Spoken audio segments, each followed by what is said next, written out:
अर्थव्यवस्था की हकीकत बताने वाले जीडीपी के आंकड़े औंधे मुंह गिर गए हैं। सारे क्षेत्रों का प्रदर्शन नकारात्मक रहा है, लेकिन इस निराशाजनक माहौल में कृषि क्षेत्र एक ब्राइट स्पॉट के तौर पर सामने आया है।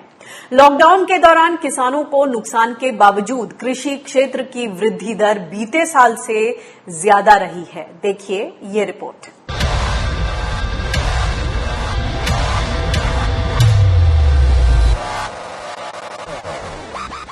कोरोना संकट और लॉकडाउन ने पहले से ही लड़खड़ा रही भारतीय अर्थव्यवस्था को बहुत गहरी चोट पहुंचाई है।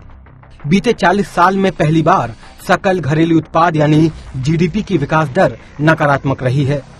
2020-21 की पहली तिमाही में अर्थव्यवस्था बीते साल से 23.9% गिर गई है। इस दौरान विनिर्माण, निर्माण और सेवा समेत सभी क्षेत्रों का प्रदर्शन खराब रहा है। लेकिन इस मुश्किल वक्त में भी कृषि क्षेत्र पूरी ताकत से खड़ा रहा है। अप्रैल-जून की तिमाही में कृषि क्षेत्र की वृद्धि दर 3.4% रही है, जो बीते साल पहली तिमाही में 3% की दर से बढ़ रही थी।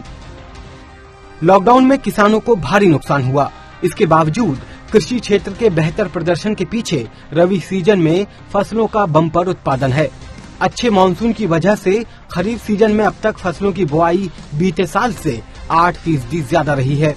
लेकिन जब पूरी अर्थव्यवस्था मंदी की शिकार है, उससे कृषि क्षेत्र की ये बढ़त किसानों को कितना सहारा दे पाएगी, ये बड़ा सवाल है।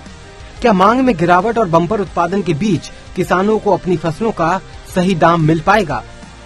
अगर किसान को 1.5 गुना लागत का दाम जो मोदी जी आज 6 साल से वायदा कर रहे हैं स्वामीनाथन का, अगर दे दिया जाए, एमएसपी की गारंटी हो जाए, इससे कम कोई खरीदेगा नहीं, तो देश बहुत तरक्की करेगा। एमएसएमई को आप जितना चाहे पैसा दे दो, 20 लाख करोड़ जो मोदी जी ने कहा पूरा ही दे दो, वो जब सामान बनाएगा कौन खरीदेगा? 3 अध्यादेश लाके कॉर्पोरेट को लाने की बात कर रहे हो, किसान को मारने की बात कर रहे हो। ये काम मत करो, किसान को बचाने का काम करो। ये किसान रीढ़ की हड्डी है इस देश की। लॉकडाउन के असर से निपटने के लिए केंद्र सरकार ने 20 लाख करोड़ रुपए के आत्मनिर्भर भारत पैकेज का ऐलान किया, लेकिन 3 महीने बीतने के बावजूद ये कदम अर्थव्यवस्था में खास तेजी नहीं ला पाया है।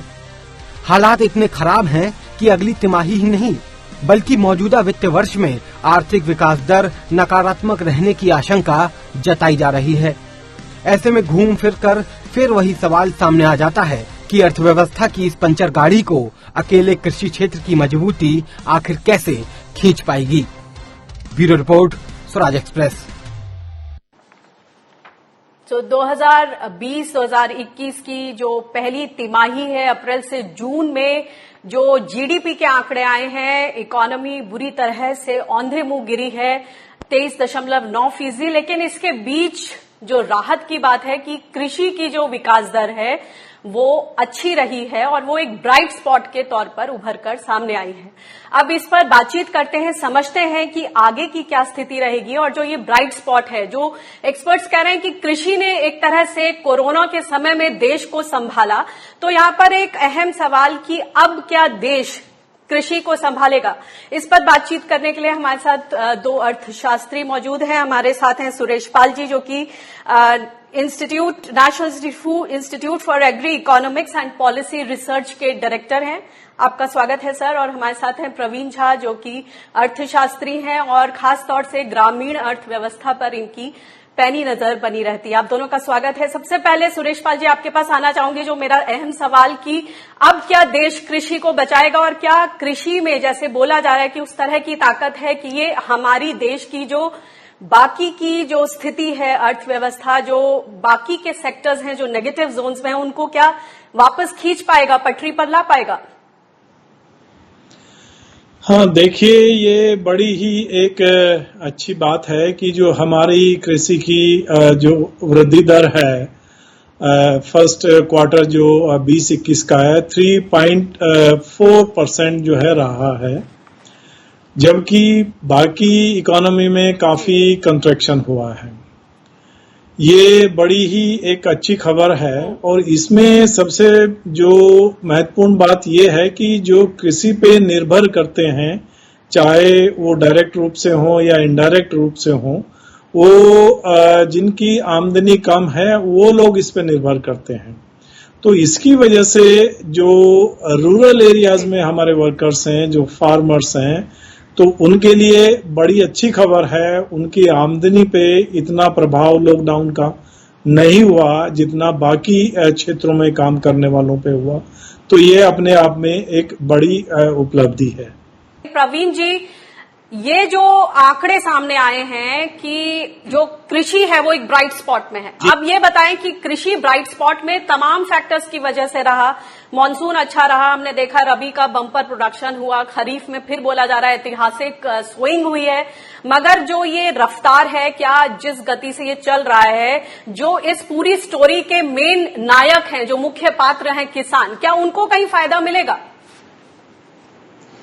देखिए, जो हाल में कई सर्वेक्षण हुए, मसलन अगर हम देखें कि जो CSDS का सर्वे था जिसका नाम था गांव, उसके हिसाब से अभी बिल्कुल हाल के आंकड़े हैं, ये 1-2 महीना पहले का, इसी तिमाही को लेके था, इसी पीरियड को लेके था, जिसमें बताया जा रहा था कि 80% तक किसानों ने कहा कि उनकी आय में जबरदस्त कमी आई, उनके जो तमाम किस्म के कॉस्ट जो थे वो बढ़ गए, उनको अपनी उपज के लिए जो उचित मूल्य मिलना चाहिए था वो बिल्कुल नहीं मिला। तो अगर इन आंकड़ों को हम देखें और इसके साथ साथ जो बहुत सारे और सर्वेक्षण आए हैं सामने, अगर उनको हम ध्यान में रखें तो मुझे तो लगता है कि जो भी वृद्धि की दर बताई जा रही है, इसका लाभ 70 से 90% किसानों को शायद उपलब्ध नहीं हो पाया है। हुआ ये कि उनकी जो पोस्ट हार्वेस्ट प्राइस थी वो कस के क्रैश कर गई, और उनकी जो जरूरत की चीजें थी, चाहे वो कृषि के लिए जरूरत की चीजें हो या बाकी और जो उनका उपभोग है उसके लिए जो जरूरत की चीजें थी, सबकी कीमतें जो है बढ़ती चली गई। तो ऐसी स्थिति में मुझे तो नहीं लगता है कि उनकी स्थिति में कोई बेहतरी की संभावना रही होगी। इस क्वार्टर में जो पहला क्वार्टर जो था, इसकी मार उन पे काफी गंभीर पड़ी थी। तो उसमें जैसा मैं ये बताने का प्रयास कर रहा हूं कि हमें दोनों चीजें देखनी है, सप्लाई साइड और डिमांड साइड। तो अभी जो है, मान लीजिए स्थिति में थोड़ा इजाफा होता भी है, और लेकिन बाकी जो हमारी अर्थव्यवस्था है उससे अगर कृषि के लिए उचित डिमांड जनरेट नहीं होता है तो क्या होगा? फिर उनकी जो दुर्दशा है वो बढ़ने की संभावना है।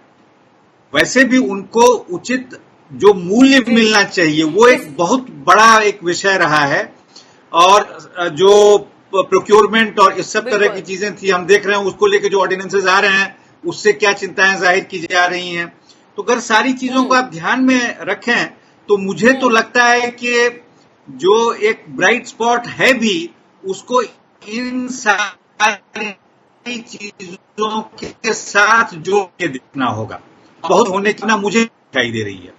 उसके साथ साथ अभी जो एक कृषकों पे गहन मार पड़ी है अतिवृष्टि की वजह से, उसका जो असर हो रहा है, इसको फिर आपको ध्यान में देखना पड़ेगा।